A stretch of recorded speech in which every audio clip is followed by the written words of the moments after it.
السلام علیکم ورحمۃ اللہ وبرکاتہ۔ حامد و مصلی اما بعد، محترم ناظرین، رمضان کی کرنیں سیریز میں آپ کا خیر مقدم۔ Oh Ramadan, oh Ramadan, Ramadan, Ramadan, Ramadan. ایک نئی کرن اور روشنی کے ساتھ کہ دین کے لیے اپنے آپ کو تھکا دیں۔ اگر ہمیں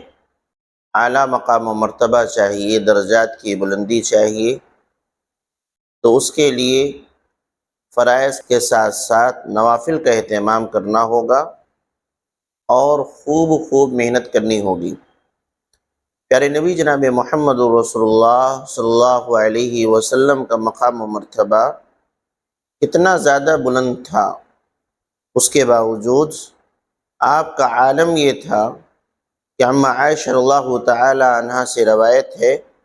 فرماتی ہیں کان رسول اللہ صلی اللہ علیہ وسلم اذا صلى قام حتى تفطر رجلاه قالت عائشة یا رسول اللہ اتصنع هذا وقد غفر لك ما تقدم من ذنبك وما تأخر فقال يا عائشة افلا اكون عبدا شکورا، رواہ مسلم۔ فرماتی ہیں کہ پیارے نبی صلی اللہ علیہ وسلم قیام اللیل کے لیے کھڑے ہوا کرتے تھے، اتنی طویل رکعت آپ کی ہوا کرتی تھی، قیام ہوا کرتا تھا کہ زیادہ دیر تک کھڑے رہنے کی وجہ سے پاؤں میں سوجن آ جایا کرتا تھا۔ فرماتی ہیں کہ میں نے کہا اتصنع هذا وقد غفر لك ما تقدم من ذنبك وما تأخر، کہ اللہ کے نبی کیوں اتنی محنت کرتے ہیں جبکہ رب العالمین نے آپ کے اگلے اور پچھلے گناہوں کو معاف کر دیا۔ پیارے نبی صلی اللہ علیہ وسلم نے فرمایا یا عائشہ افلا اکون عبدا شکورا، کہ کیا میں اللہ کا شکر گزار بندہ نہ بنوں۔ یعنی پیارے نبی صلی اللہ علیہ وسلم اتنا اعلیٰ مقام پر فائز ہونے کے باوجود، اگلے پچھلے گناہ معاف ہونے کے باوجود اتنی محنت کرتے تھے، اتنا لمبا قیام کرتے تھے کہ آپ کے قدموں میں سوجن آ جایا کرتی تھی، اور اس کو آپ تعبیر کرتے ہیں کہ کیا میں اللہ کا شکر گزار بندہ نہ بنوں۔ پتہ یہ چلا کہ رمضان کی ایک کرن یا رمضان کے ایک پیغام ہمارے سامنے آیا کہ ہمیں اگر اعلیٰ مرتبہ چاہیے تو ہمیں خوب محنت کرنا ہوگا، فرض کے ساتھ ساتھ نوافل کا اہتمام کرنا ہوگا۔ ہم 5 وقتہ نماز پڑھتے ہیں تو اس کے آگے اور پیچھے جو نوافل ہیں اس کا اہتمام کرنا ہوگا۔ ہم یہ دیکھتے ہیں رمضان ہو یا غیر رمضان، بہت سارے ایسے ہمارے بھائی ہیں، ہماری بہنیں ہیں جو صرف فرض پر اکتفا کر لیتی اور نوافل کا اہتمام نہیں۔ تو ایسے موقع پر فرض کی ادائیگی کے ساتھ ساتھ ہمیں نوافل کا بھی اہتمام کرنا چاہیے۔ رمضان کا مہینہ قیام اللیل، تراویح میں بہت سارے لوگ شریک ہوتے ہیں، لیکن ذرا سا رکعت طویل ہو جائے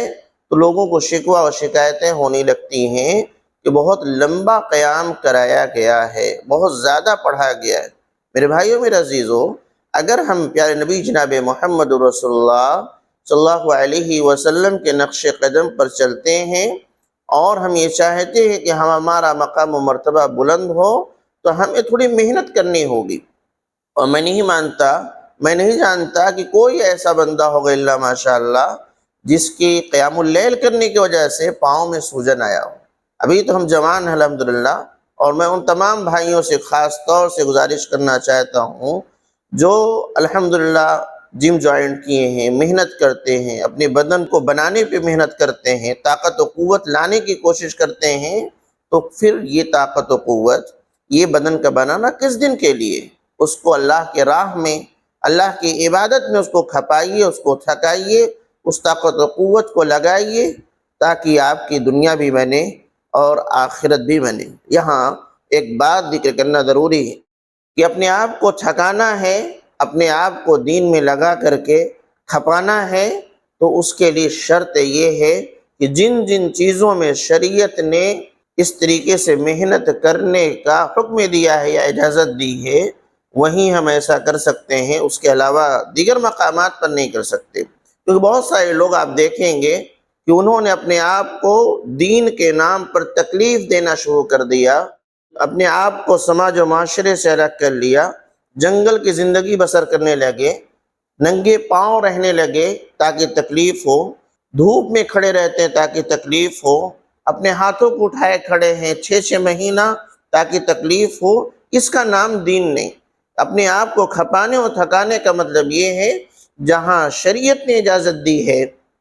جہاں پیارے نبی صلی اللہ علیہ وسلم نے کر کے دکھایا ہے یا صحابہ اکرام کو بتایا ہے، انہی معاملات میں ہم ایسا کر سکتے ہیں، بقیہ اور معاملات میں ایسا نہیں کر سکتے۔ تو بہرحال ہمیں اور آپ کو دین کے لیے اپنی طاقت و قوت کا استعمال کرنا ہے، خوب عبادت کرنا ہے، قیام اللیل، تہجد، قرآن کریم کی تلاوت کثرت سے کرنا ہے، اپنے آپ کو جمائے رکھنا ہے، اور یہ صرف رمضان نہیں، رمضان کے علاوہ بھی، تاکہ ہمارے درجات بلند ہوں، گناہ معاف ہوں۔ رب العالمین کہنے سننے زیادہ عمل کی توفیق دے، آمین، تقبل رب العالمین۔ والسلام علیکم ورحمۃ اللہ وبرکاتہ۔